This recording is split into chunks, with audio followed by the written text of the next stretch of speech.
இந்த நாளிலும் நான் டைரெக்டாக மெசேஜுக்கு போயிடுறேன்.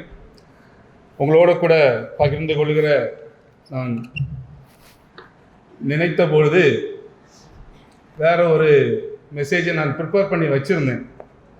போன வெள்ளிக்கிழமை திடீர்னு எனக்கு மனசு மாறி இன்னொரு மெசேஜ் எடுத்துட்டு வந்துட்டேன். ஏன்னா நம்ம வேதத்தை விநியோகிக்கிற ஒரு ஊழியம், சரி வேதத்தை குறித்தே நாம் பேசலாமே என்ற திடீர்னு ஒரு ஆலோசனை வந்தது. அதனால் இன்றைக்கு வேதத்தை குறித்தே உங்களோட கூட நான் பகிர்ந்து கொள்கிறேன். கர்த்தருடைய வார்த்தையின் மகத்துவம். நம் கையிலே வேத புஸ்தகம் இருக்கிறது, எல்லோரும் படிக்கிறோம், தியானிக்கிறோம். ஆனால் அதனுடைய மகத்துவத்தை நாம் எந்த அளவுக்கு அறிந்து வைத்திருக்கிறோம் என்பதிலே தான் ஒரு கிறிஸ்தவனுடைய வெற்றியுள்ள ஒரு வாழ்க்கை இருக்கிறது. கிறிஸ்தவ வாழ்க்கை வார கிறிஸ்தவ வெற்றியுள்ள ஒரு வாழ்க்கை என்பது வேறு. இது ஆண்டவருடைய வேதத்தை அதன் மகத்துவத்தை அறிந்து அதன்படி நாம் நடக்கிற பொழுது நமக்கு உண்டாகிறதான ஒரு மிகப்பெரிதான ஒரு ஆசீர்வாதம். ஆண்டவர் ஒவ்வொரு நபரிடம் விரும்புகிற ஒரு காரியம் அவருடைய வேதத்தை மகத்துவத்தை நாம் அறிந்து கொள்ள வேண்டும் என்று. ஆனால் தெரிந்தோ தெரியாமலோ இந்த அநேக பேர் அதன் மகத்துவத்தை அறிவது இல்லை. கிறிஸ்தவர்களை சொல்கிறேன், நான் மற்றவர்களை சொல்லவில்லை. அதை முழுமையாக அறிந்து கொள்ளவில்லை. இதுதான் ஆண்டவர் இஸ்ரவேல் ஜனங்களை பார்த்து வேதனையோடு ஒரு வார்த்தை சொல்கிறார். ஓசியா 8வது அதிகாரம் 12வது வசனத்தை நாம் பார்க்கிற பொழுது அவர் சொல்லுகிறார், என் வேதத்தின் மகத்துவங்களை அவர்களுக்கு எழுதி கொடுத்தேன், அவைகளை அந்நிய காரியமாக எண்ணினார்கள் என்று ஆண்டவர் சொல்லுகிறதை பார்க்க முடிகிறது. ஆம், அன்றைக்கு இஸ்ரவேலர்கள் மட்டுமல்ல, இன்றைக்கு அநேக கிறிஸ்தவர்களும் இப்படிதான். வேதத்தினுடைய வரலாறை நாம் அறிந்து பார்த்தோம் என்றால் கண்ணீர் வரும். அந்த அளவுக்கு நம் கையிலே கொடுக்கப்பட்டிருக்கிற இந்த தமிழ் வேதாகம பதிப்புக்காக எத்தனையோ பேர் எத்தனையோ பாடுகள், துன்பங்கள், உயிர் தியாகங்கள் பண்ணி இன்றைக்கு ஆண்டவர் இன்னைக்கு நீங்களும் நானும் ஆசீர்வாதமாக இருப்பதற்கு அவர் கொடுத்த ஒரு பொக்கிஷம், மனிதனுடைய வாழ்விலே கொடுக்கப்பட்ட ஒரு பொக்கிஷம் என் கரத்தில் இருக்கிற பரிசுத்த வேதாகமம். இந்த வேதாகமத்தை இன்று அநேக பேர் ஏதோ கடமைக்காக வைத்திருக்கிறார்கள், தலைக்கு பக்கத்திலே தூங்குச்சும் பயத்துக்காக வைத்திருக்கிறத நான் பார்த்திருக்கிறேன். வீடுகளிலே சும்மா இருக்கிறதுன்னு பார்த்திருக்கிறேன். நன்றாக தியானித்து அதன்படி வாழ்கிறவர்களும் இருக்கிறார்கள். 50-50 தான் சொல்ல போனா. அது எனக்கு சரியா தெரியல, பாதிக்கு பாதி தான் இருக்குன்னு நினைக்கிறேன். சோ இன்றைக்கு இந்த சபையிலே இந்த வார்த்தையை கேட்கிற ஒவ்வொருவரும் என்னுடைய ஆசை இல்ல, கர்த்தருடைய ஆசை, நீங்கள் வேதத்தின் மகத்துவத்தை அறிந்து கொள்ள வேண்டும் என்பதுதான். வேதாகமம் நம்முடைய எல்லா கேள்விகளுக்கும் பதிலளிக்கும் ஒரு தேன் கூடு. அதாவது இனிப்பு, தேன்கூடுனாலே இனிப்பு தான் இல்லையா? அதே போலதான் வேதத்தில் உள்ள ஒவ்வொரு வார்த்தைகளுடைய அர்த்தங்களையும் புரிந்து அதை நம்முடைய வாழ்க்கையிலே நாம் பயன்படுத்துகிற பொழுது நம்முடைய வாழ்க்கையினுடைய தேவைகளிலே அந்த வேதத்தின் சாராம்சத்தை நாம் பெற்றுக்கொள்ளுகிற பொழுது வேத எழுத்துக்கள் ஒவ்வொன்றும் ஒவ்வொரு மனிதனுக்கும் அது தேன்கூடு போல இருக்கிறது. சோ இப்படிப்பட்ட வேதாகமத்தை அன்று இஸ்ரவேலர்கள் புறக்கணித்தார்கள். இன்றைக்கும் அநேக பேர் புறக்கணிக்கிறார்கள்.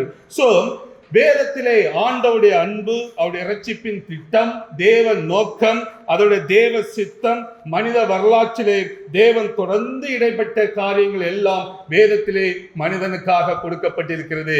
இதை அறியாத ஜனங்கள் அநேக பேர் இக்கட்டுகளிலே மாட்டிக்கொண்டார்கள். அன்றைக்கு இஸ்ரவேலர்கள் வேதத்தை புறக்கணித்தார்கள். அதனால்தான் ஓசியாவிலே ஆண்டவர் சொன்னார், என் மகத்துவத்தை எழுதி கொடுத்தேன், அவர்கள் அந்நிய காரியமாக எண்ணினார்கள் என்று. கடைசியில் பார்த்த இஸ்ரவேலர்கள் நிலைமை என்ன? இஸ்ரவேலர்களோ தேவனுடைய வார்த்தைக்கு உரிய மரியாதை கொடுக்காமல் அவைகளை அந்நிய காரியமாக எண்ணினார்கள். அவங்க அசீரியரின் கையிலே பிடிப்பட்டதையும் நாம் பார்க்கிறோம். சோ இன்றைக்கு நாம் பொல்லாங்காதவனுடைய கையிலே பிடிபடாமல் அவனுடைய காரியங்கள் நம்முடைய வாழ்க்கையிலே வராமல் நாம் இருந்து வெற்றியுள்ள ஒரு வாழ்க்கை வாழ வேண்டும் என்றால் வேதத்தின் மகத்துவத்தை நீங்களும் நானும் அறிந்து கொள்ள வேண்டும். அறிவது மட்டுமல்ல, அது நம்முடைய வாழ்க்கையிலே நாம் பயன்படுத்தி வெற்றி பெற வேண்டும். ஆண்டவர் அதுக்கு தான் இந்த வேதத்தை நமக்கு கொடுத்திருக்கிறார். நம் வாழ்க்கையிலே வேதத்தை முதலாவது நாம் அறிந்து கொள்ள என்ன செய்ய வேண்டும் என்று பார்க்கும் பொழுது, வேதத்தினுடைய காரியங்களை ஒவ்வொன்றாக நாம் தியானிக்கிற பொழுதுதான் வேதத்தின் மகத்துவங்களை நாம் அறிந்து கொள்ள வேண்டும். வேத எழுத்துக்கள் நமக்கு எல்லாம் தெரியும். உலகத்தை உண்டாக்கியது என் தேவனுடைய வார்த்தை, லாசருவை உயிரோடு எழுப்பியது தேவனுடைய வார்த்தை, அற்புத அடையாளங்களை செய்தது தேவனுடைய வார்த்தை, சாத்தானை ஜெயித்தது தேவனுடைய வார்த்தை. இப்படி வார்த்தையினுடைய மகத்துவங்களை ஒவ்வொன்றாக நாம் சொல்லிக் கொண்டே போகலாம். இதை நாம் மனதுக்குள்ளே வைத்து நாம் ஒவ்வொருவரும் செயல்படுகிற பொழுது எந்த சூழலிலும் ஒரு கிறிஸ்தவன் வெற்றி பெற முடியும்.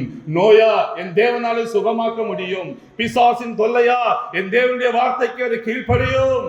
உலகத்தில் உள்ள எந்த காரியமும் என் தேவனால் கூடாதது ஒன்றுமில்லை என்ற அந்த மகத்துவம் இன்று நம் இருதயத்துக்குள்ளே இருக்குமானால் எந்த சூழலிலும் நீங்கள் ஜெயம் பெறுவீர்கள். வேத வசனம் உங்கள் வாழ்க்கையிலே வெற்றியை கொடுப்பதற்கும் சந்தோஷமாக இருப்பதற்கும் நாம் ஜெயம் பெற்றவர்களாக பரலோகத்திலே தேவ சமூகத்திலே ஒவ்வொருவரும் நிற்பதற்காக உங்களுக்கும் எனக்கும் கொடுக்கப்பட்ட மனித வாழ்வின் பொக்கிஷம் தேவனுடைய வார்த்தை. இந்த வார்த்தையை நாம் இன்றைக்கு எந்த அளவுக்கு நேசிக்கிறோம், இந்த வார்த்தை என் வாழ்விலே நான் எந்த அளவுக்கு பயன்படுத்துகிறேன், இதற்கு நான் எவ்வளவு முக்கியத்துவம் கொடுத்து என் வாழ்க்கையிலே ஓடுகிறேன், இதுதான் இன்றைக்கு நம்முடைய கேள்வி. இந்த வார்த்தையை பார்த்து யாரும் வெட்கப்பட்டு போனதில்லை. தாவீது சொல்லுகிறார், அவருடைய கற்பனைகளை கை கொண்டவர்கள் வெட்கப்பட்டு போனதே இல்லை என்று. நம்முடைய வாழ்க்கையிலே நாம் வெட்கப்படாமல் ஜெயிக்க வேண்டும் என்றால் இந்த கற்பனைகள் நம்முடைய இருதயத்துக்குள்ளே இருக்க வேண்டும். நம்முடைய வாழ்க்கையிலே ஒரு விசாலமான ஒரு வாழ்க்கை நம்முடைய வாழ்க்கையிலே இருக்க வேண்டும் என்றால் இன்றைக்கு அவருடைய கற்பனைகள் நம்முடைய இருதயத்துக்குள்ளாக இருக்க வேண்டும். நம்ம கொஞ்சம் யோசித்து பார்ப்போம். ஆண்டவர் இயேசு கிறிஸ்துவை பாருங்களா, அவருடைய வாழ்க்கையை பாருங்களா. 12 வயதிலே அவர் போதகர்கள் நடுவிலே இருந்து பேசிக்கொண்டிருக்கிறார். போதகர் நடுவில் இருந்து என்ன பேசுவாங்க? சினிமாவும் கிரிக்கெட்டுமா பேசுவாங்க? வேத எழுத்துக்களை ஆராய்ந்து பார்த்து வேதத்தின் சத்தியத்தை தான் அவர் பேசியிருக்கிறார். பாருங்க, 12 வயதிலே என் ஆண்டவர், சின்ன பிள்ளைகளா இருக்காங்க, சரக்கு போயிட்டாங்களா? ஓகே, பரவாயில்ல, சொல்லிக் கொடுங்க. 12 வயதிலே, சின்ன குழந்தைகளுக்கு சேர்த்தே சொல்லுகிறேன், வேதத்தை என் ஆண்டவர் போதகர்கள் நடுவிலே இருந்து பேசுகிறார். அதன் மகத்துவத்தை அவர் சொல்லிக் கொடுக்கிறார். பாருங்க, அவர் வேத வார்த்தைகள் நிறைந்தவராய் சிறு வயதிலே காணப்பட்டார். சின்ன பிள்ளைகளுக்கு வீட்டுல டெய்லி சொல்லிக் கொடுங்க. பிள்ளைகள் வேத எழுத்துக்கள் நிறைந்தவர்களாக காணப்பட வேண்டும். நம் பிள்ளைகள் இந்த உலகத்தின் அசுத்தங்களை ஜெயிக்க வேண்டும் என்றால், இந்த சாத்தானை ஜெயிக்க வேண்டும் என்றால், இந்த உலகத்தை ஜெயிக்க வேண்டும் என்றால் பிள்ளைகள் வேத வசனத்தினால் நிரப்பப்பட்டவர்களாக இருக்க வேண்டும். என் ஆண்டவர் 12 வயதிலே வேத வார்த்தைகளால் நிரப்பப்பட்டவர்களாக அவர் காணப்பட்டார். அதனால் தான் அவர் சாத்தானை ஜெயித்தார். தன்னுடைய வசனத்தை கொண்டு அவர் சாத்தானை ஜெயித்ததை நாம் பார்க்க முடிகிறது. இன்றைக்கு ஒவ்வொரு கிறிஸ்தவர்களும் வாழ வேண்டிய ஒரு முறை. தாவீது கோலியாத்தை எப்படி வெற்றி பெற்றார்? தாவீது கோலியாத்தை வெற்றி பெறுவதற்கு கூழாங்கற்களை தன்னுடைய பைக்குள்ளே வைத்துக் கொண்டு ஒரு எதிரியை அவர் ஜெயித்தார். இன்று நீங்களும் நானும் ஆண்டவருடைய வசனத்தை இருதயத்துக்குள்ளாக தாவீது கூழாங்கல்லை தன்னுடைய பைக்குள்ளே வைத்தது போல இருதய பைக்குள்ளே ஆண்டவருடைய வசனம் இன்று இருக்குமானால் எத்தனை கோலியாத் வந்தாலும் ஒரு வசனம் போதும் அவனை ஜெயிக்க. இதுதான் கிறிஸ்துவ வாழ்விலே நமக்கு கொடுக்கப்பட்டதான மிக பெரிதான ஒரு வெற்றி, ஒரு ஆசீர்வாதம், ஒரு பொக்கிஷம். வேற யாருக்கும் கிடையாது. எவ்வளவு பெரிய கோலியாத் வரட்டும், அவன் 100 அடியோ 150 அடியோ, டசன்ட் மேட்டர். நமக்கு போதும் ஒரு வார்த்தை அவனை ஜெயிப்பதற்கு. இன்றைக்கு வேத எழுத்துக்கள் நிறைந்தவர்களாக நீங்களும் நானும் காணப்பட வேண்டும். ஆண்டவர் ஒவ்வொரு கிறிஸ்தவரிடம் விரும்புகிறது அதுதான். இந்த வேதத்தை தியானிக்கிற பொழுது புது புது அனுபவம் வரும். நான் எத்தனையோ முறை பார்த்திருக்கிறேன். ஒரே வசனத்தை பல பிரசங்கங்களுக்கு யூஸ் பண்ணியிருப்பேன். அந்த பிரசங்கத்துக்கு அந்த வேத வசனம் நமக்கு பேசும், இன்னொரு பிரசங்கத்துக்கும் பேசும். ஒரே ஓமை நிறைய இடங்களில் பேசும்.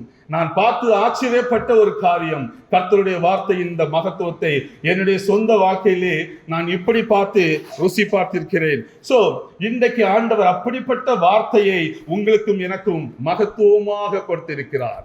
அப்போ வேதம் மனிதனுக்கு பயனுள்ளதாக இருக்க ஆண்டவர் கொடுத்திருக்கிறார். உலகத்தை படைக்கும் பொழுது, சூரிய சந்திரன் எல்லாம் படைக்கும் பொழுது மனிதனுக்கு நன்மையாக இருக்கும் என்று, நல்லது என்று கண்டார். அவர் இவ்வளவு பெரிய வார்த்தை கொடுக்கும் என்றால் எவ்வளவு நல்லதாக இருந்திருக்கும் பாருங்க. 6 நாளில படைத்த உலகமே இவ்வளவு தூரம் நமக்கு ஒரு நன்மையை கொடுக்கும் என்றால், அவர் எத்தனை ஆண்டு காலம், எத்தனை தீர்க்கதரிசிகளை கொண்டு தன்னுடைய இரத்தத்தை எல்லாம் சிந்தி, எத்தனையோ மறித்து ஆண்டவருக்காக எழுதப்பட்ட இந்த உன்னதமான பொக்கிஷத்துக்குள்ள எவ்வளவு பெரிய ஆசீர்வாதம் மனிதனுக்காக ஆண்டவர் வைத்திருக்கிறார் என்பதை நாம் இன்று உணர்கிற பொழுது, அதுல கிடைக்கிற ஆசீர்வாதமே இன்றைக்கு அது உண்மையிலே அது பெரிய காரியமாக இருக்கிறது. சோ மனிதன் இதை அறிந்து கொள்ள வேண்டும். மனிதனுக்கு பயன் வரும் என்று எழுதின ஆண்டவர் இன்றைக்கு நாம் சிந்திக்க வேண்டும், உண்மையிலே வேதத்தினால் நீங்கள் பயன் அடைந்திருக்கிறீர்களா? இந்த கேள்வியை இப்பொழுது ஒரு 5 செகண்ட் தாரேன். ஒவ்வொரு கை தூக்கண்டாம், பேச வேண்டாம். உங்கள் இருதயத்துக்குள்ளாக ஒரு நிமிடம் நீங்கள் யோசித்து பாருங்கள்.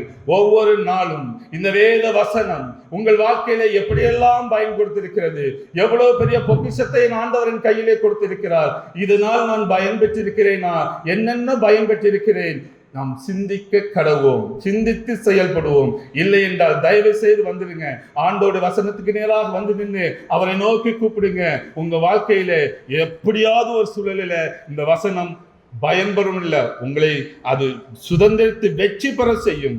நான் என் வாழ்க்கையில பெற்றதுனால்தான் இவ்வளவு சந்தோஷமா உங்க முத்தியில வந்து நின்று பேசுறேன். இந்த வசனத்தை கொண்டு எத்தனையோ காரியங்களை நான் ஜெயித்ததினாலே, இந்த வசனம் எத்தனையோ நாட்கள் என் இருதயத்திலே ஒரு பெரிய சமாதானத்தை கொடுத்ததினாலே, இந்த கர்த்தருடைய வார்த்தை எனக்கு வந்ததினாலே எத்தனையோ தவறுகளுக்கு நான் தப்பித்து, எத்தனையோ பாதைகளுக்கு, பொல்லாத பாதைகளுக்கு நான் தப்பிக்கப்பட்டு கர்த்தருடைய பாதையிலே நடப்பதற்கு என் ஆண்டவர் எனக்கு தந்த ஒரு பெரிய பொக்கிஷம்.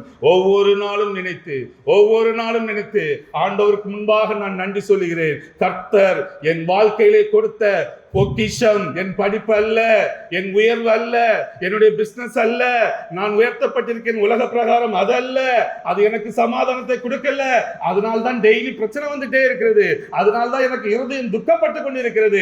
அதையெல்லாம் ஓவர் கம் பண்ணதுக்கு எனக்கு என் ஆண்டவர் என் வாழ்விலே கொடுத்த பொக்கிஷம்.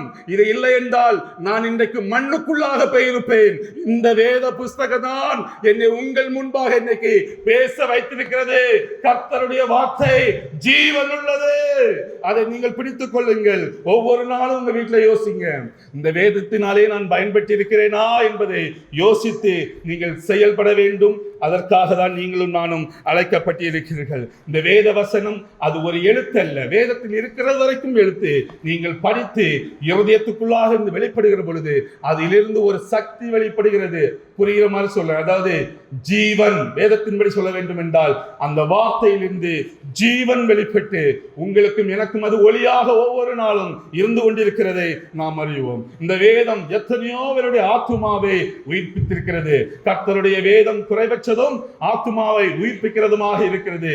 அதை கிதியோன் ஊழியத்தில் எத்தனையோ சாட்சிகளை நாங்கள் கேட்டிருக்கிறோம். ஒரு சின்ன எழுத்து பைபிளை கிழிச்சு போட்டிருப்பாங்க, காக்கா தூக்கிட்டு போய் ஒரு பேப்பரை போட்டு ஒரு மனுஷன் அந்த எழுத்தை படித்து வார்த்தையை படித்து ரட்சிக்கப்பட்டவர்கள் உண்டு. ஒரே ஒரு வசனம் மனிதனுடைய வாழ்க்கையை மாற்றினது உண்டு.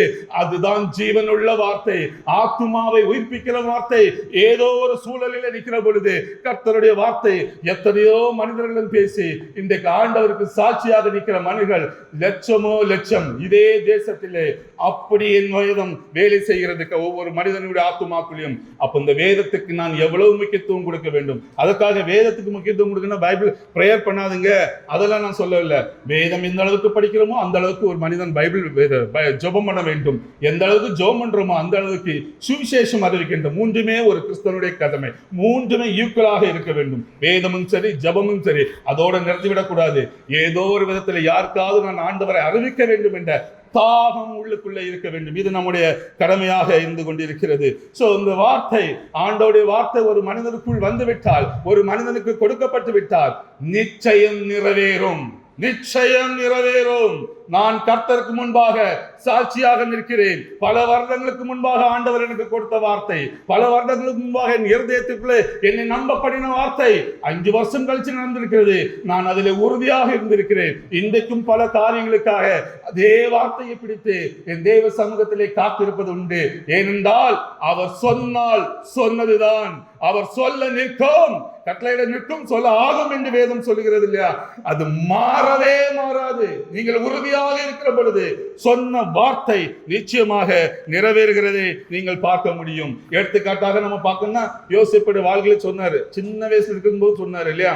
அவங்க அண்ணன் தம்பியில இருக்கும் பொழுது சொப்பனத்தை கொடுத்து ஒரு காட்சி நடந்ததா? பல வருடம் கழித்து நடந்தது. சின்ன ஒருத்தன் ஆடு மேய்ச்சிருந்த ஒரு சின்ன பையனை கொடுத்து தேசத்துக்கு ராஜாவாக யாராச்சும் சொன்னா நம்புவாங்களா? நடந்தது. அவர் சொன்னால் ஆகும். சோ இன்றைக்கு அவருடைய வார்த்தையை பிடித்து கொண்டு அதிலே உறுதியாக இருந்து, வார்த்தையின் மூலம் சில நேரங்களில் நமக்கு பாடுகள் வரும், நம்மளுக்கு போராட்டங்கள் வரும். ஆண்டவர் ஒரு வார்த்தையை நமக்கு சொப்பனத்திலே தரிசனத்திலே கொடுத்து விட்டால் அதன் பிறகு அதுல படுற பாடு அது வேற. அதையெல்லாம் தாங்கி நிற்கிற பொழுது நாம் பெறுகிற ஒரு ஜெயமுள்ள வாழ்க்கை இருக்கிறது. அது வாயால சொல்வதற்கு எனக்கு வாய் போதாது, அத்தனை பெரிது.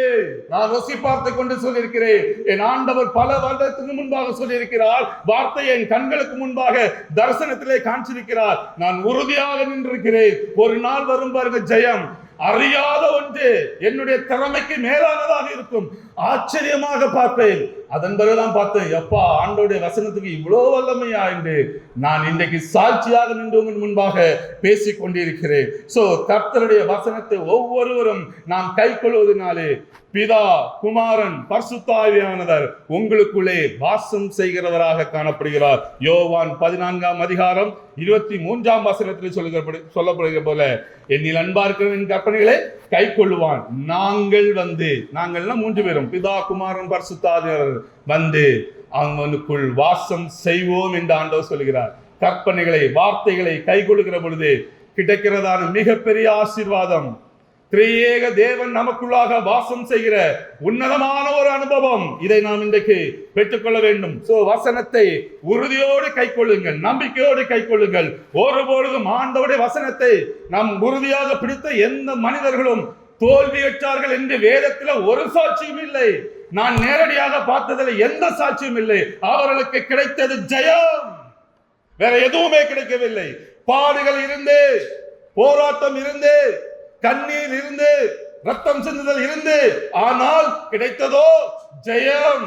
அதுதான் கர்த்தருடைய வார்த்தை நமக்கு கொடுக்கிற ஆசீர்வாதம். நாம் புடமிடப்படுகிறோம்.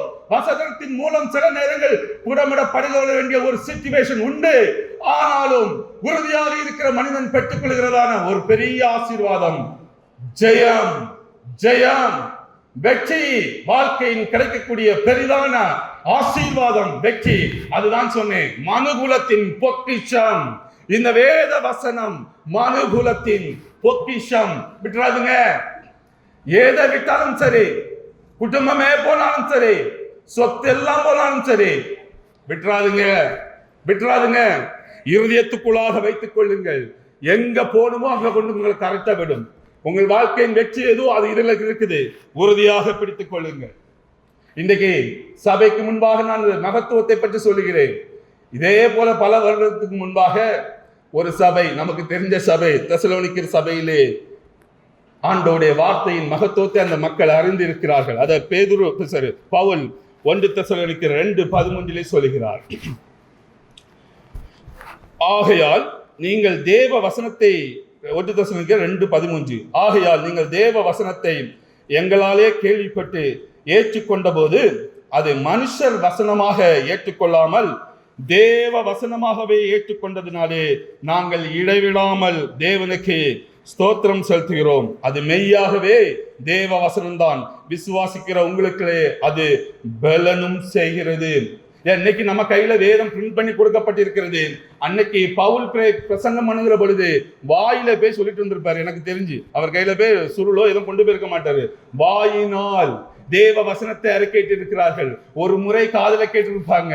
எவ்வளவு தூரம் பிடித்திருந்தால் பவுல் லெட்டர்ல எழுதுகிறார், அது தேவ வசனம் என்று அவர்கள் அறிந்து அதை உறுதியாக பற்றி கொண்டார்களாம். பவுல் போய் பிரசங்கம் பண்ணுகிறாரு. அந்த ஜனங்கள் கேட்கிறாங்க, இது மனுஷருடைய வார்த்தை அல்ல, இருக்கைக்கு வாய்ப்பே இல்ல, தேவ வசனத்துக்கு மனுஷ வசனத்துக்கு வித்தியாசம் உண்டு. அறிந்து கொண்டார்கள் ஏதோ ஒரு வல்லமை. அதை கேட்கிற பொழுது உங்கள் இருதயம் துள்ளி விட்டு எழும்பும். அதுதான் வசனம். அந்த வசனத்தை அவர்கள் கேட்ட பொழுது அவர்கள் சொன்னாங்க, இது உண்மையிலே தேவ வசனம் என்று. அவர்களுக்கு சாட்சியாக பவுல் கடிதத்தில் நீங்க நம்ம கையில பிரிண்ட் பண்ணி கொடுத்துருக்காங்க. நம்ம சொல்லிடுறோம் இது வசனங்க, ஈஸியா சொல்லிடுறோம் இது வசனங்க. அவங்க சூழல் வேறங்க. அவங்க ஒரு முறை கேட்டு சொல்லுகிறார்னா, நம் கரத்திலே கொடுக்கப்பட்ட இந்த வசனத்தை அறிந்து நாம் கர்த்தருடைய வசனத்துக்கு எவ்வளவு சாட்சியாக நிற்க வேண்டும், அந்த மகத்துவத்தை எவ்வளவு தூரம் நாம் அறிந்து கொள்ள வேண்டும். ஒவ்வொரு நாளும் நம்முடைய வாழ்க்கையிலே இது நம்மை விட்டு நீங்காதிருப்பதாக, நம்மை விட்டு நீங்காதிருப்பதாக. விடவே விடாதுங்க. டைமே இல்லைனாலும் ஏதோ ஒரு டைம் ஆண்டவருடைய சந்த வேதத்தை தியானிப்பதற்கு நீங்கள் எடுத்துக்கொள்ளுங்கள். நிச்சயமாக உங்கள் வாழ்க்கை ஆசீர்வதிக்கப்படும். இந்த வார்த்தையினுடைய பலனை நாம் கொஞ்சம் பார்க்க வேண்டும். இந்த மகத்துவம், அதன் பலனை நாம் வேதத்தினுடைய ஒரு எடுத்துக்காட்டாக நாம் பார்க்கிற பொழுது, மோசே என்கிற மனிதரை நம்ம எல்லாருக்கும் தெரியும், எல்லாரும் படிச்சிருப்போம் மோசையை பற்றி. மோசே ஒரு வெற்றி பெற்ற ஒரு தீர்க்கதரிசி, வெற்றி உள்ள ஒரு தேவ மனிதர், எந்த மாற்று கருத்தும் இல்லை. அவர் வெற்றி பெற்றவராக இருக்கிறார். ஆனால் எத்தனையோ அற்புதங்களை செய்தவராக இருக்கிறார். இஸ்ரவேல் ஜனங்களை வழிநடத்தினா நமக்கு எல்லாம் தெரியும். அவரை கொண்டு ஆண்டவர் பலமான காரியங்கள் எல்லாம் செய்திருக்கிறார். நம்ம எல்லோருக்கும் அறியும். அதனுடைய பின் ரகசியம் என்று என்ன பார்க்கும் பொழுது ஆண்டவர் யோசுவாவிடம் சொல்கிறார். யோசுவா 1:7-8 அதனுடைய ரகசியத்தை ஆண்டவர் சொல்கிறார். மோசையின் வெற்றி, அவருடைய திறமையின் ரகசியத்தை குறித்து அவர் சொல்லுகிற பொழுது 5ஆம் வசனத்துல பார்க்கும் பொழுது, மோசையோட இருந்தது போல உன்னோடும் இருப்பேன் என்று ஆண்டவர் சொல்லிக்கொண்டு 7:8 சொல்லுகிறார், என் தாசனாகிய மோசே உனக்கு கற்பித்த நியாய பிரமாணத்தின் படியெல்லாம் செய்ய கவனமாய் இருக்க மாத்திரம் மிகவும் பலன் கொண்டு திடமனதாயிரு. நீ போகும் இடமெல்லாம் புத்திமான நடந்து கொள்ளும்படிக்கு அதை விட்டு வலது இடது புறம் விலகாதிருப்பாயாக. இந்த நியாய பிரமாண புஸ்தகம் உன் வாயை விட்டு பிரியாதிருப்பதாக. இதில் எழுதி வைக்கும்படி எல்லாம் நீ செய்ய கவனமாயிருக்கும்படி இரவும் பகலும் அதை தியானித்துக் கொண்டிருப்பாயாக. அப்பொழுது நீ உன் வழியை வாய்க்க பண்ணுவாய். அப்போ மோசையுடைய வெற்றி, அவர் சொல்றாரு, மோசையோட கூட இருந்தது போல உன்னோட கூட இருப்பேன். மோசையோட கூட கர்த்தர் இருந்ததால் தான் மோசை அந்த காரியத்தை செய்தார். அப்போ மோசையோட கூட கர்த்தர் இருப்பதற்கு ஒரு காரணம், அந்த நியாய பிரமாண வார்த்தை உன்னை விட்டு விலகாதிருப்பதாக, உன் வாயை விட்டு பிரியாதிருப்பதாக. நீங்க வசனத்தை கொண்டு பேசுங்கள், வசனத்தை கொண்டு செயல்படுங்கள். உங்களை விட்டு ஒரு பொழுதும் கர்த்தருடைய வார்த்தை பிரியாதிருப்பதாக. மனுஷன் பேசுகிற விதமாக பேசாதிருப்பதாக. வசனம் என்ன பேசுகிறது, இருதயம் ஒரு சுத்தி அதை கொண்டு செய்யுங்கள். நீங்களும் இன்றைக்கு மோசையாக முடியும், நீங்களும் இன்றைக்கு யோசுவாவாக மாற முடியும். ஆண்டவர் ஒரு ரகசியத்தை சொல்லிக் கொடுக்கிறார். மோசையுடைய வெற்றி, யோசுவாவுடைய வெற்றி, அதன் ரகசியம் என்றால் இந்த வார்த்தை உன் வாயை விட்டு பிரியாதிருப்பதாக. கடைசியாக 8ஆம் வசனம் சொல்கிறார், அப்பொழுது நீ உன் வழியை வாய்க்க பண்ணுவாய். நீ தியானித்துக் கொண்டிருப்பாயாக, அப்பொழுது உன் வழியை வாய்க்க பண்ணுவாய் என்று ஆண்டவர் சொல்லுகிறார். இதை தான் தாவீதும் சொல்கிறார். 1ஆம் சங்கீதம் நமக்கு எல்லாருக்கும் தெரியும் இல்லையா? 1ஆம் சங்கீதம் 2:3, கர்த்தருடைய வேதத்தில் பிரியமாயிருந்து இரவும் பகலும் அவருடைய வேதத்தில் தியானமாயிருக்கிற மனுஷன் பாக்கியவான். அவர் நீர்கால்களில் ஓரமாய் நடைபெற்று தன் காலத்தில் தன் தனியை கண்டு இறைவதாக மரத்தை பொறுப்பான். அவன் செய்வதெல்லாம் வாய்க்கும். யாரு? கர்த்தருடைய வேதத்திலே பிரியமாயிருக்கிற மனுஷன் பாக்கியவான். அவன், அந்த மனிதன் செய்வதெல்லாம் வாய்க்கும். நாம் செய்கிறது வாய்க்கிறதா? நாம் செய்கிற காரியம் எல்லாம் வெற்றியாக மாறுகிறதா? எந்த மனிதன் வாயிலே கர்த்தருடைய வார்த்தை விட்டு பிரியாதிருக்கிற மனுஷன், அவன் செய்வதெல்லாம் வாய்க்கும் என்று தாவீது சொல்லுகிறார். யோசுவாவிடமா ஆண்டவர் அதே தான் சொல்லுகிறார். இந்த நியாயப்பிரமாண வசனம் உன் வாயை விட்டு பிரியாதிருப்பதாக. அப்பொழுது நான் மோசையோடு கூட இருந்தது போல உன்னோடு கூட இருப்பேன் என்று சொல்லுகிறார். மோசே என்ன செய்தார்? பெரிய பெரிய காரியங்களை செய்தார். அப்போ மோசே செய்ததுல தோல்விகள் ரொம்ப இல்லை. ஒன்னே ஒண்ணுதான், அந்த மலைக்கு கொஞ்சம் கண்ணுக்குட்டி கும்பிட்டாங்க, அவர்தான். வேற பெரிய தோல்விகள் ஒன்றும் இல்லை. அவன் செய்வதெல்லாம் வாய்த்தது. ஏனென்றால் நியாய பிரமாண வார்த்தை மோசையோட கூட இருந்தது. இன்றைக்கு கர்த்தருடைய வார்த்தை உங்கள் வாயிலிருந்து புறப்படுமானால், உங்கள் செயல் வேலைகளிலே, உங்கள் வீட்டு காரியங்களிலே, உங்களை வழிநடத்துகிற ஒவ்வொரு விஷயத்திலும் வார்த்தை இன்றைக்கு பேசுமானால், நீங்கள் செய்வது எல்லாம் வாய்க்கும், வாய்க்காமல் போகவே போகாது. அதுதான் வெற்றி. நீங்கள் செய்வதெல்லாம் வாய்க்கும் என்றால் அதன் பெயர் என்ன? வெற்றி. அதன் பெயர் தோல்வி அல்ல. அப்பம் கிறிஸ்தவன் வெற்றி உள்ள ஒரு வாழ்க்கை வாழ முடியும் எப்பொழுது இந்த வார்த்தை உங்கள் வாயை விட்டு பிரியாமல் இருக்கும் பொழுது. நீங்கள் செய்வது எல்லாம் வாய்க்கும், which means success. அது ஒரு வெற்றியை நமக்கு அடையாளப்படுத்தி இன்றைக்கு காட்டுகிறதை பார்க்கிறோம். தாவீது கர்த்தருடைய வேதத்தில் இரவும் மகளும் தியானமாயிருந்த ஒரு மனுஷன். அவன் செய்ததெல்லாம் வாய்க்கும். தாவீது தான் 1 சங்கீதம் சொல்றாரு, அவன் செய்வதெல்லாம் வாய்க்கும். தாவீது போன இடங்கள் எல்லாம் போர்ல வெற்றி பெற்றார். ஏன்னா அதுக்கு முன்னால உட்கார்ந்து கேட்பாரு, ஆண்டவரே நான் அந்த பெலிஸ்தீன்கிட்ட போகலாம், அந்த படைகள் எல்லாம் ஸ்ட்ராங்கா தான் இருக்கும். அவர் கேட்பாரு, நான் போகலாமா? ஓகே போகலாம். எங்க போகணும்? அந்த பாளையத்துக்கு போ. ஓகே நான் எப்படி போகணும்? ஒன்னொன்னா கேட்டிருக்காரு. நிறைய இருக்குது. 1 சாமுவேல் 2 சாமுவேல் நீங்க படிச்சீங்கன்னா தெரியும். ஒவ்வொன்றையும் கர்த்தரிடம் இருந்து கேட்கிறார்.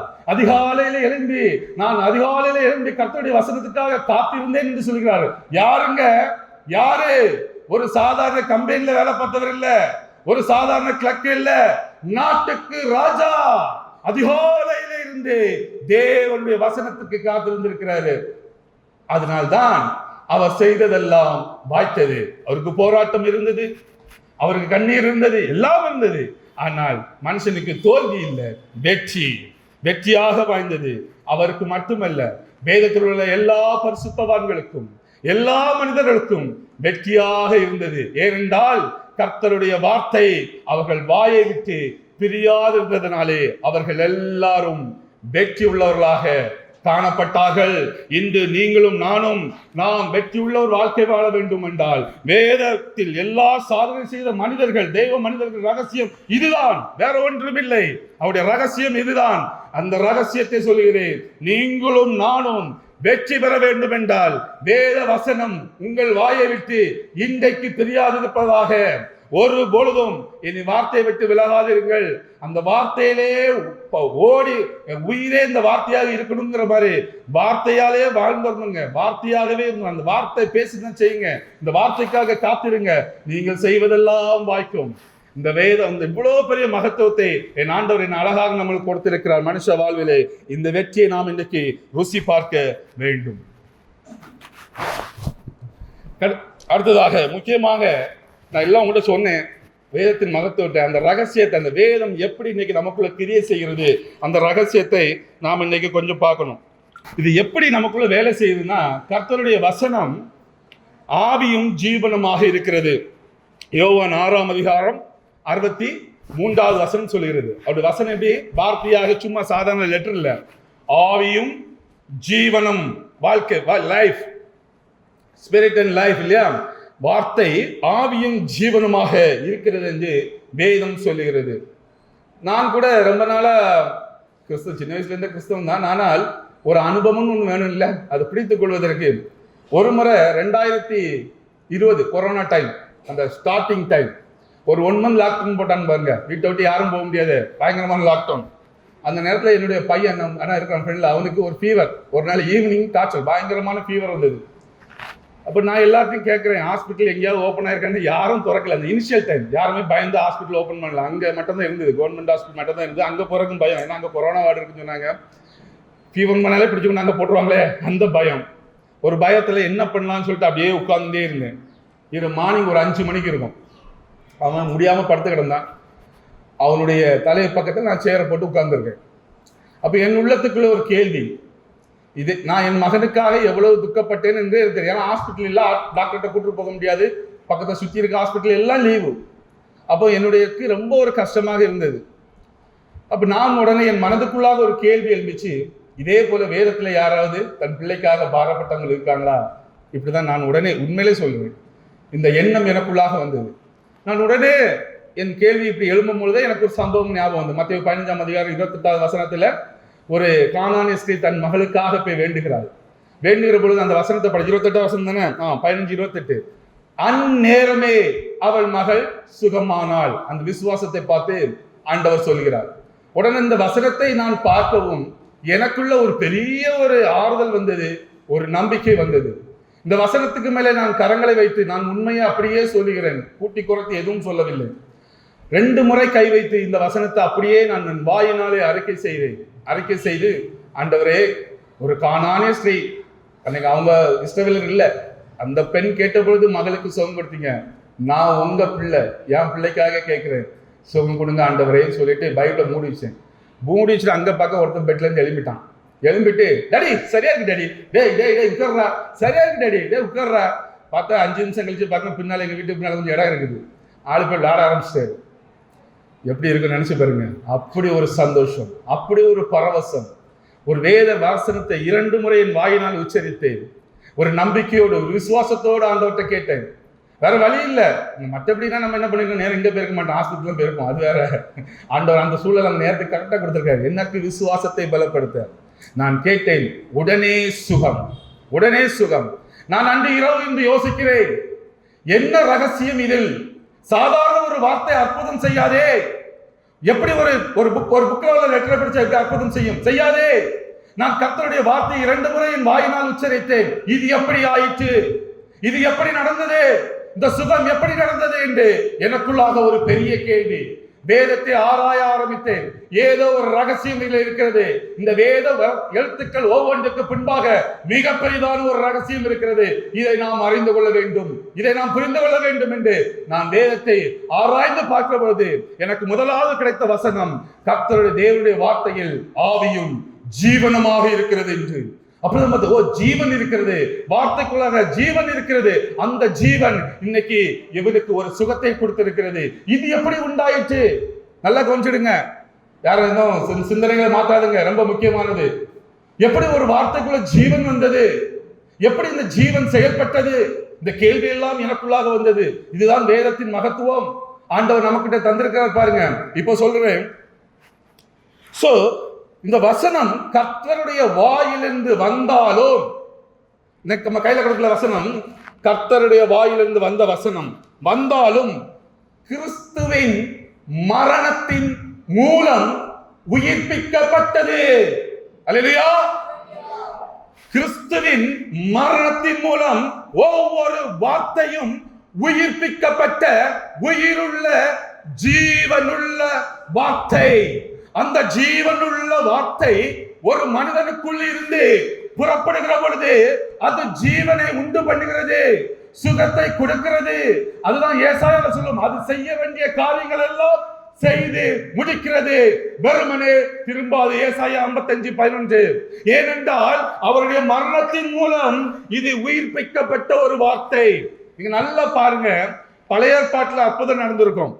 மோசேத்தை பார்த்து சொல்லுவாரு, செங்கடல கோலை நீட்டு, அவர் கோலை நீட்டுவாரு. நாகமன் வருவாரு, எலிசாட்ட சொல்லுவாரு, அந்த குளத்துல போய் 7 முறை முங்கிட்டு போ சொல்லுவாரு. எலிசா பாப்பாரு, வஸ்திரத்தை தூக்கி போடுவாரு, அற்புதம் நடக்கும்.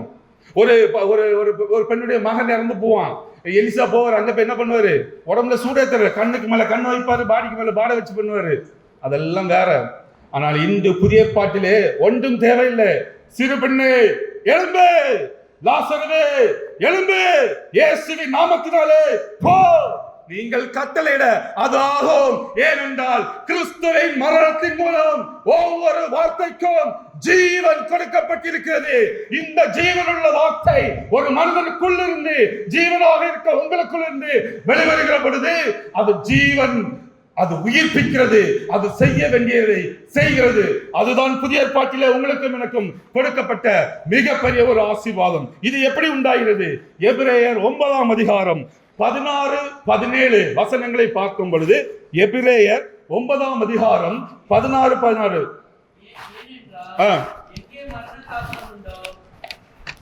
படிங்க. அங்கே அந்த சாசனத்தை எழுதியவனுடைய மரணம் உண்டாக வேண்டும். எப்படி மரணம் உண்டான பின்னே மரண சாசனம் உறுதிப்படும். அதை எழுதினவன் உயிரோடு இருக்கிறதற்கு பலன் இல்லையே. எஸ், ஒரு உயிர் எழுதுறாங்க, ஒரு பணக்காரர் உயிர் எழுதுறாங்கன்னா, பசங்களுக்கு சொத்தெல்லாம் எழுதி வைக்கிறாங்கன்னா, எல்லா நன்மைகளும் எழுதி வைக்கிறாங்கன்னா, அந்த மனிதன் உயிரோடு இருக்கும் வரைக்கும் அந்த பசங்களுக்கு எந்த நன்மையும் கிடையாது, சும்மா பார்த்து தான் இருக்கணும், வெறும் எழுத்து. ஆனால் எழுதின மனிதர் எப்போ சாகுறாரோ, நெகட்டிவா பேச சொல்றாங்க வசனத்தில் உள்ளது, எப்ப அந்த மனுஷன் சாகுறாரோ அவர் எழுதின உயில் யாருக்கெல்லாம் எழுதி வச்சாரோ எல்லோருக்கும் நன்மை கொடுக்கிறதாக இருக்கிறது. இந்த வார்த்தையை கொடுத்தவர் நம் ஆண்டவராக இயேசு கிறிஸ்து ஆதியிலே வார்த்தையாக இந்த தேவன். அவர் எப்பொழுது மரித்தாரோ அப்பொழுது அந்த எழுத்துக்கள் உயிர்ப்பட ஆரம்பிச்சது. அந்த உயிர் அவர் கொடுக்கப்பட்ட அந்த மரண சாஸ்திரம் அது ஜீவன் அடைய ஆரம்பித்தது. அதனால்தான் அவருடைய மரணத்துக்கு பிறகாக எப்பொழுது அவர் உயிர் தெழுந்தாரோ, மரித்து உயிர் தெழுந்த பிறகு அந்த உயில் நமக்கு ஆசீர்வாதமாக, ஒவ்வொரு கிறிஸ்தவனுக்கு ஆசீர்வாதமாக கொடுக்கப்பட்ட கர்த்தருடைய வார்த்தை ஜீவன் பெற்றது. அந்த உயில் இன்னைக்கு உங்களுக்கு ஆசீர்வாதமாக, பொக்கிஷமாக, சொத்தாக ஒவ்வொரு கரத்திலும் என் ஆண்டவர் ஜீவனாக தந்திருக்கிறார். எழுத்தாக அல்ல, நியாயப்பிரமாண கட்டளைகள் இல்ல, ஜீவனுள்ள வார்த்தையாக நமக்குள்ள இன்னைக்கு தந்திருக்கிறார். ஹல்லேலூயா! எவ்வளவு பெரிய ஆசீர்வாதம்! இந்த மகத்துவத்தை இன்றைக்கு கிறிஸ்தவம் அறிந்துவிட்டால் வேத எழுத்துக்களை விடமாட்டார்கள். ஒவ்வொரு நாளும் இந்த ஜீவனுள்ள வார்த்தை எனக்குள்ள இருந்து வர வேண்டும் என்ற ஒரு ஆசீர்வாதம் அந்த இதை பிடித்துக் கொண்டு ஓடுவார்கள். இன்னைக்கு நீங்கள் இதை அறிந்து கொள்ள வேண்டும். அவருடைய மரணத்தின் மூலம் எனக்கு கொடுக்கப்பட்டதான ஜீவனுள்ள வார்த்தை. அதனாலதான் இன்னைக்கு எல்லாத்தையும் வார்த்தையிலே கண்ட்ரோல் பண்ணிக்கிறோம். எவ்வளவு பெரிய பிசாசு பிடிச்சவனாக இருந்தாலும் அன்னைக்கு தாவீதின் காலத்துல பிசாசு பிடிச்சா என்ன பண்ணுவாங்க? மியூசிக் போட்டிருந்தாங்க, கிண்ணறம் வாசித்தாங்க, மியூசிக் போட்டாங்க. இதான் வேதத்துல சொல்லப்பட்டது பழைய ஏற்பாட்டுல. இன்னைக்கு இயேசுவின் நாமத்தினாலே ஏனென்றால் எனக்குள் ஜீவன் ஒளியா இருக்கிறாண்டவர் பரிசுத்த ஆவியானவர் கிறிஸ்துவினுடைய வார்த்தையை ஜீவனாக மாற்றி அவர் வெளிப்படுத்துகிறார். அதனால்தான் ஜீவன் உண்டாகிறது. யோவான் 1:4 சொல்லுகிறது, அவருக்குள் ஜீவன் இருந்தது. இயேசு கிறிஸ்துக்குள்ள ஆதி முதலே ஜீவன் இருக்கு. அதான் உலகம் உண்டாகிறது உண்டாயிட்டு. ஆனால் மனிதனுக்கு இன்னைக்கு அந்த ஜீவ வார்த்தை நமக்குள்ள இருந்து ஜீவனாக புறப்படுகிறது. அது முதலாவது இயேசு கிறிஸ்துவினுடைய மரணத்தின் மூலம். இதை என்ன கொஞ்சம் நம்ம புரிந்து கொள்ள வேண்டும் என்றால், லேவியராகமம் 17வது அதிகாரம் 14வது வசனத்தை பார்க்கும். லேவியராகமம் 17:14 பார்க்கும் பொழுது, சகல மாமிசத்துக்கும் ரத்தம் உயிராயிருக்கிறது, ரத்தம் ஜீவனுக்கு சமானம். ரத்தம் ஜீவனுக்கு சமானம். இயேசு கிறிஸ்துவினுடைய சிலுவையினுடைய ரத்தம், அந்த ரத்தத்தின் மூலம் இந்த எழுத்துக்கள் ஜீவனாக உண்டாயிற்று. இயேசு கிறிஸ்துவின் ரத்தம் ஜீவனுக்கு சமானம். அந்த ரத்தத்தினாலே துவைக்கப்பட்ட வார்த்தைகள் இயேசு கிறிஸ்து வார்த்தையாக இருந்த ஆண்டவர் இன்றைக்கு அவருடைய மரணத்தின் மூலம் எழுத்துக்களை எல்லாம் ஜீவனாக்கி உங்களுக்கும் எனக்கும் அழகாக தந்திருக்கிறார். அதுதான் இன்றைக்கு கிரியை செய்து கொண்டிருக்கிறது. ஜீவனுள்ள அந்த வார்த்தையை இன்றைக்கு நீங்கள் செயல்படுத்துங்கள். அப்படி என்றால் ஒரு கிறிஸ்தவ வசனம் எவ்வளவு வல்லமை உள்ளது என்பதை ஒவ்வொரு கிறிஸ்தவர்களும் இன்றைக்கு அதை யோசித்து பார்க்கும் பொழுது, அந்த ஜீவன் நம்மோடு பேசுகிறது, அது நமக்கு நன்மை செய்கிறது, நமக்கு ஆலோசனை தருகிறது, என்னெல்லாமோ செய்கிறது. ஆனால் மொத்தத்திலே மனுகுலத்திற்கு நன்மை செய்கிறது. இதை நீங்கள் இன்னைக்கு புரிந்து கொள்ள வேண்டும். இதை வாசிக்கிற நாமும், இந்த வசனத்தை வாசிக்கிற நாமும் இன்றைக்கு உயிர்ப்பிக்கப்பட வேண்டும். உயிர்ப்பிக்கப்படாத மனிதன் வாசிக்கிற பொழுது அதில் இருக்கிற ஜீவன் செயல்படாது. சோ இதுல இன்னொரு கண்டிஷன் இருக்குது. ஒரு மனிதன் உயிர்ப்பிக்கப்பட வேண்டும். உயிர்ப்பிக்கப்படாமல் நீங்கள் வேத வார்த்தைகளை படிக்கும் பொழுது உங்களுக்குள் இருந்து செயல்படாது. உங்களுக்குள்ள ஆவியானவர் இருந்து அதை உயிர்ப்பித்து வெளியே கொண்டு வர வேண்டும் அந்த வசனத்தை. அப்போதான் நீங்கள் பேசுகிற வசனம் வல்லமை உள்ளதாகவும் ஜீவன் உள்ளதாகவும் அது செய்ய வேண்டியதை செய்து முடிக்கிறதாகவும் உங்கள் வாயிலிருந்து புறப்படும். ஹல்லேலூயா! இன்னைக்கு இந்த ஆசீர்வாதம் எனக்கு வேணும் கேளுங்க. உலகத்துல எதெல்லாமோ கேட்கிறோம், ஒன்னும் யூஸ் கிடையாது, ஒன்னும் கிடையாது. அது தான் வரைச்சும் பார்த்துக்கலாம். உலகத்துல ஆண்டவர் கொடுத்த ஆசை, நீங்கள் பேசினால் பிசாசு நடுங்கும், நீங்கள் சொன்னால் கட்டளை அது நிற்கும், நீங்கள் சொன்னால் இனி சுகம் உண்டாகும், நீங்கள் சொன்னால் ஆறுகள் பிளக்கும், நீங்கள் சொன்னால் மழை பெய்யும், நீங்களும் சொன்னால் வானத்தில் இந்த அக்கினி உண்டாகும். எப்பொழுது உங்களுக்குள் இருந்து நீங்கள் எந்த அளவுக்கு ஜீவன் பெற்றிருக்கிறீர்களோ அந்த அளவுக்கு விசுவாசத்தோடு இந்த வார்த்தைகளை சொல்லும் பொழுது இனி பாருங்க, ஒவ்வொருவரும் ஜீவனுள்ளவர்களாக இந்த பட்டணத்துக்கு மாற முடியும். உங்கள் வார்த்தை மற்றவர்களை சுகப்படுத்தும், உங்கள் வார்த்தை காயங்களை கட்டும். நீங்கள் பேசுகிற பொழுது அற்புதம் உண்டாகும். அவ்வளவுதான். பேதுரு போறாங்க, எப்பா என்கிட்ட இன்னும் இல்லை, என்கிட்ட இருக்க தாரங்க, எழும்பி நட. நடக்கிறான், என்ன ஒண்ணு இல்ல. நீங்க சொல்லுங்க, என்கிட்ட ஒண்ணு இல்ல, நடக்க முடியல, எழுப்பி நட. உங்கள் வாயிலிருந்து புறப்படுகிற வார்த்தை அற்புதத்தை உண்டு பண்ணும். எப்படி என்றால் இப்படிதான் இன்னைக்கு நீங்கள் ஜீவன் உள்ளவர்களாக, ஜீவன் தானே ஆத்மாவை சொல்றேன், ஜீவன் உள்ளவர்களாக உங்களை நீங்கள் மாற்றி இந்த ஜீவனுள்ள வார்த்தையை உங்களுக்குள் இருந்து புறப்படுகிற பொழுது நமக்கு கிடைக்கிற ஆசீர்வாதம் பெரிது. சோ முதலாவது நான் சொன்ன இந்த வார்த்தை இயேசு கிறிஸ்துவின் மரணத்தின் மூலம் நமக்கு இந்த ஆசீர்வாதம் கிடைக்கிறது. இது எப்படி எக்ஸிக்யூட் ஆகுது அடுத்துன்னு பார்த்தா, இரண்டாவது பரிசுத்த ஆவியானவர் நமக்குள் வாசம் செய்கிறார். பாருங்க, ஒரு புல்லுகள்ல நிறைய இருக்கும் பாத்தீங்களா, இந்த புல்லுள்ள இடங்களில போர்டு வச்சிருப்பாங்க, நடக்காதுன்னு சொல்லிட்டு போர்டு வச்சிருப்பாங்க. நம்ம நடப்போம் இல்லையா, நம்ம புத்தி அப்படிதான், எங்க பூக்களை பறிக்காதுன்னா உடனே பறிக்க தோணும். அது நம்ம மூளை அப்படிதான் வேலை செய்யும் நமக்கு, சரிதானே? போர்டு வைக்கலன்னா பிரச்சனை இல்லை, பூக்களை பறிக்கணும்னு எப்படியாவது பறிச்சிருந்தேன்னு ஒரு எண்ணம் வரும். அதே போல இந்த புல்வெளியெல்லாம் போர்டு வச்சிருப்பாங்க, நடக்காது, உடனே எல்லாம் நடப்பாங்க. ஆனால் அதே அந்த போர்டு வச்ச மனிதர் வந்து உங்களிடம் போர்டை தூக்கி இப்படி காட்டி சொன்னா நம்ம அங்க நிப்போமா? உடனே எல்லாம் ஓடிடும், அப்படிதானே? அந்த இடத்துல நடக்க மாட்டோம். அதே போலதான் இன்றைக்கு இந்த வார்த்தை நிறைய காரியங்களை சொல்லுகிறது. ஆனால் அந்த வார்த்தையை அந்த ஓனர் யாரு? பரிசுத்த ஆவியானவர் வந்து நம்மகிட்ட தூக்கி காட்டுறாரு போட. அதனால வசனம் சொல்லுகிறது, அவர் வந்து பாவத்தை, யோவான் 16:8 வந்து பாவத்தை குறித்தும் நீதியை குறித்தும் நியாயத்தை குறித்தும் உலகத்தை கண்டித்து உணர்த்துவார். ஹல்லேலூயா. இப்படிதான் நமக்குள்ள வேலை செய்யுது. சும்மா படிச்சா வேலை செய்யாது, சும்மா படிச்சா வல்லமை தெரியாது. பரிசுத்த ஆவியானவர் வந்து போர்டை தூக்கி காட்டுவாரு. அப்ப நமக்கு ஒரு உணர்வு, ஐயோ சொல்லிட்டாரியா, ஒரு உணர்வு நமக்குள்ள உண்டாகும். ஒன்னும் எழுப்பி ஓடும், ஐயோ இது செய்யக்கூடாது, ஐயோ இதுக்கு ஓடணும் என்ற கண்டிப்பு அவர் உணர்த்துகிற பொழுதுதான் நமக்குள்ளாக அது வேலை செய்கிறது. சோ அந்த வார்த்தை தேவ ஆவியினாலே சுட்டி காட்டும் பொழுது நாம் உணர்வடைகிறோம். ஏனென்றால் ஆவியானவர் நம்மை உணர்த்துகிறவர். நாம் உணர்வடைந்து ஒரு உந்துதல் பெறுகிறோம். தேவன் ஏற்கனவே பேசின இந்த வார்த்தைகள் இன்று அவருடைய ஆவியானவர் உயிர்ப்பித்து நமக்குள் அனுப்பும் பொழுது அது ஜீவன் உள்ள வார்த்தையாக மாறுகிறது. அப்போ பரிசுத்த ஆவியானவர் அதை உயிர்ப்பித்து நமக்குள் இருந்து அனுப்புகிறார். அதனால ஜீவன் பெறுகிறது. இது முதல்ல இயேசு கிறிஸ்துவின் மரணத்தினாலே உண்டானது. எல்லாம் அவர் மரணம் தான். அந்த மரணத்துக்கு பிறகுதான் அந்த ஆசீர்வாதம், அந்த இரத்தத்தினாலே தோய்க்கப்பட்ட ஜீவனுள்ள வார்த்தை. அதை இன்னைக்கு நான் போய் ஒரு தேற்றரவாளனை அனுப்புவேன் என்று சொன்ன ஆண்டவர், அந்த தேற்றரவாளன் உங்களுக்குள்ளாக இருந்து அதை சுட்டி காட்டுகிற பொழுது நாம் படிக்கிற வசனம் ஜீவனோடு இங்கிருந்து புறப்படுகிறது, ஜீவனுள்ள காரியத்தை செய்கிறது.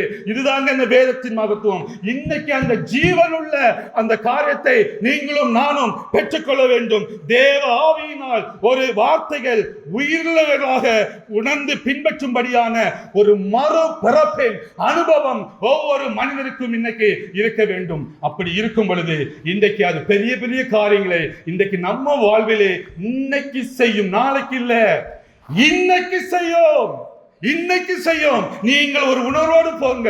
இன்னைக்கு இந்த வார்த்தை நான் சொன்னால் நடக்கும் என்ற அந்த சந்தோஷம் இருக்கிறது, அதை நீங்கள் பெற்றுக்கொள்ளுங்க. முதலாவது உங்களுக்குள்ள ஜீவன் உண்டாகும். அதாவது ஆண்டவரை முழுமையாக ஏற்றி நம்மளை கரைதர எல்லாம் மாறி அந்த சுத்த இருதயமாக நாம் இருக்கிற பொழுது நமக்குள் தங்குகிற பரிசுத்த ஆவியானவர் நீங்கள் செய்கிற சின்ன சின்ன வார்த்தை கூட அவர் மாற்றி ஜீவன் உள்ளதாக அவர் மாற்றி நம்முடைய ஒவ்வொரு வார்த்தைகளுக்கும் ஒரு பலனை அவர் கொடுக்கிறார். இதுதான் பொக்கிஷம், இதுதான் தேவனுடைய வார்த்தையின் வல்லமை. இயேசு கிறிஸ்துவினால் நமக்கு உண்டான ஆசீர்வாதம். அதை இன்றைக்கு பரிசுத்த ஆவியானவர் நமக்குள் இருந்து எக்ஸிக்யூட் பண்ணி இந்த வார்த்தையை கொண்டு அவர் செய்கிறார். எங்கேயாவது யாராவது புக்கு படிச்சு மறந்துடும் கேள்விப்பட்டிருக்கலாம்? சான்ஸே இல்லை. ஆனா ஒரு எழுத்து, இந்த வேதத்தில் உள்ள ஒரு வசனம் படித்து எத்தனையோ ஆத்துமாக்கள் ரட்சிக்கப்பட்ட அனுபவம் உண்டு. ஏனென்றால் இப்படிதான் ஏனால் இதுக்குள்ள ஜீவன் இருக்குங்க. அந்த ஜீவன் அந்த மனிதனுக்குள்ளாக போகும் பொழுது ஆத்தும மரணமடைந்த எந்த மனுஷனும் ஒரு புது ஜீவனை பெற்று ஆசீர்வாதமாக இருக்கிறார். இந்த எல்லோரும் கர்த்தருடைய வசனத்தை நாம் மகத்துவத்தை அறிந்து நாம் ஒவ்வொருவரும் அதன்படி செயல்பட வேண்டும். ஆண்டவர் கூட சொல்கிறார், சங்கீதம் 138:2 பாதியிலிருந்து பகுதியிலிருந்து பார்க்கும் பொழுது 138:2 உமது சகல பிரஸ்தாபத்தை பார்க்கிலும் உமது வார்த்தையை நீர் மகிமைப்படுத்தியிருக்கிறீர் என்று வேதம் கூறுகிறது. அவருடைய சகல பிரஸ்தாபம், நீங்க ஆலயத்துல கூட பார்த்தீங்கன்னா ஆராதனை இருக்குது, பாடல் இருக்கிறது, நிறைய அதுக்கு ஆராதனை பாடல் தப்பு இல்லை, எல்லாம் வேணும். இதெல்லாம் அவரை பிரஸ்தாபப்படுத்துகிறதா? என்னெல்லாமோ இருக்குது உலகத்துல, என்னெல்லாமோ இருக்குது அவரை பிரஸ்தாபப்படுத்துகிறதுக்கு. ஆனால் வேதம் சொல்லுகிறது உமது சகல பிரஸ்தாபத்தை பார்க்கிலும் உமது வார்த்தையை நீர் மகிமைப்படுத்தியிருக்கிறீர். ஆண்டவர் அவருடைய வார்த்தை தான் இன்றைக்கு மகிமைப்படுத்தியிருக்கிறார். அந்த வார்த்தையின் மகத்துவத்தை ஒவ்வொருவரும் இன்னைக்கு அறிந்திருப்பீர்கள். கிறிஸ்துவுக்குள் நான் விசுவாசிக்கிறேன். இது இதுக்கு மேல எப்படி இருந்தாலும் சரி, இன்றிலிருந்து ஒரு முடிவு செய்து கொள்ளுங்கள். கர்த்தருடைய வேதத்தை நான் தினமும் தியானிப்பேன். என் வாயை விட்டு இந்த வார்த்தை நீங்காது என்ற ஒரு பெரிய நம்பிக்கையோடு, ஒரு உறுதியோடு ஆண்டவர் சமூகத்திலே ஒரு நீங்கள் உறுதி எடுத்துக்கொண்டு உங்களை அர்ப்பணித்து செல்லுங்கள். உங்கள் வாழ்க்கை இன்று முதல் மாறும். இந்த வார்த்தையினால் உண்டாகிற ஆசீர்வாதம் உங்கள் வாழ்க்கை, உங்கள் குடும்பம் தலைமுறை தலைமுறையாக உண்டாகும். கர்த்தருடைய வார்த்தை அது வெறுமனே திரும்பாது. எந்த ஒரு வசனமாக இருந்தாலும் சரி, அது நன்மை பயக்கக்கூடியது. நீங்கள் இன்னைக்கு உங்களை மாற்றிக் கொள்ளுங்கள். நான் இன்னைக்கு இதை எவ்வளவு உறுதியாக சொல்லுகிறேன் என்றால், நான் கடந்த ஒரு 3 வாரத்துக்கு முன்பாக எனக்கு தெரிந்த ஒரு சகோதரர் ஊழியம் செய்கிறார். அவர் திடீரென்று அவருக்கு தலையில ஒரு சின்ன ஆபரேஷன், ஆனால் மறித்து விட்டார். திடீரென்று மறித்தவர் கிட்டத்தட்ட ஒரு 1 hour கழித்து உயிரோடு எழுப்பிட்டார். ஒரு பெரிய அற்புதம் தூத்துக்குடியில் நடந்தது. ஆண்டவருடைய கிருபையினாலே அவர் மறுபடியும் மறித்தார். இந்த செய்தி வந்தது, மிகவும் கஷ்டமாக இருந்தது. மறுபடியும் மத்தியானம் பார்த்தா அவர் உயிரோடு எழும்பி விட்டார் என்ற ஒரு செய்தி கேட்டோம். நான் உடனே ஈவினிங் அவருக்கு அடித்தேன், ஃபோன் பண்ணேன். சரி எடுப்பாரு, எடுக்கணும். அவர் உடனே எடுத்தாரு. ஏன்னா அவர் அதுக்கு முன்னாடி ஒரு பெரிய ஆப்ரேஷன், தலை ஃபுல்லாக கட் பண்ணியிருக்காங்க.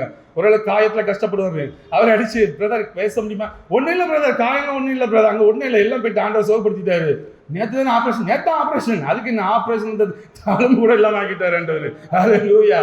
என்ன பிரதர் நடந்துன்னு கேட்டேன். பிரதர், நான் இறந்தது உண்மை, என் மனைவி பிள்ளைகள் எல்லாம் அழுததை பார்த்தேன். ஆனால் ஒரு நிமிடத்தில் தேவ தூதர்கள் வந்து என்னை தூக்கி கொண்டு சென்றார்கள். நான் ஒரு இடத்துக்கு சென்றேன், அது சரியாக தெரியவில்லை. அங்கே ஒரு செயலில் உட்கார்ந்து இருந்தார். ஓகே, ஆண்டவர் இயேசு கிறிஸ்து தான் உட்கார்ந்து இருந்தார். தூதர்களை பார்த்து அந்த புக்கை எடுத்து வா என்று கேட்டால் புக்கை எடுத்து பார்த்துருக்காங்க. ஒண்ணுமே சொல்லவில்லை, கொண்டு வைத்துன்னு சொல்லிட்டாங்க. வைத்துக்கொண்டு சில ஏதோ சொன்னார், அதை என்ன சொல்லல. மறுபடியும் நீ கீழே போ என்று சொல்லிவிட்டார்களாம். அப்போ அவர்கிட்ட கேட்டேன், எப்படி பிரதர் அந்த இடம் இருந்தது? பிரதர் சூப்பரா இருந்து பிரதர், ஏன் தான் திருப்பி அனுப்பிவிட்டாருன்னு ஆயிப்போச்சு. ஓ, பொண்டாட்டி பிள்ளைங்க அழுதுட்டு இருக்குது, சின்ன பிள்ளைகள், பையனுக்கு 6 வயசு தான் இருக்குது. அவர் வந்து சொல்றாரு, ஏன் தான் இங்கே அனுப்பிவிட்டாருன்னு அங்கேயே உட்காந்துருக்கலாம், அப்படி இருந்து பிரதர் அப்படி.